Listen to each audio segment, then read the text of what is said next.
Peut-être que vous ou un de vos proches avez déjà subi des violences dans vos relations. Ça, en fait, on ne s'en rend pas toujours compte. Bah ça dépend, quand Tiffany prend un coup de babouche du pays du couscous, en général elle s'en aperçoit. Et elle se dégauchise? Ah non, pas du tout. Elle se convertit à l'islam. Je la sens mal cette vidéo. Santé les potes. C'est pour ça que cet outil a été créé pour l'évaluer, le violentomètre. Ok, donc on va vivre avec un magnète sur le frigo aussi long qu'une liste de courses de féministes. Ils nous prennent vraiment pour des abrutis, mais en même temps on devient de plus en plus débile. TikTok?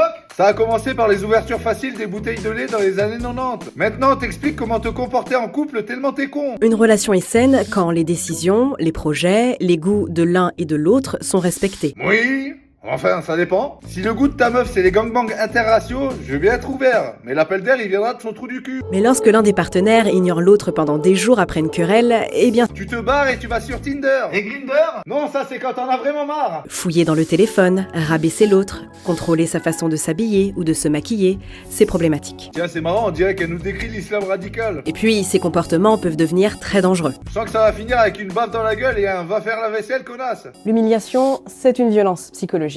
Une bousculade, une gifle, ce sont des violences physiques. Ah bah merci Captain Obvious, ça va m'aider à y voir plus clair. Ce qui me rassure les potes, c'est que chez les gauchistes, il y a des listes de courses, mais chez nous les droitards, il y a l'éducation et le bon sens. Ils forment une armée de demeurés dans un travail métapolitique de longue haleine, et nous, sans forcer, on relève le niveau.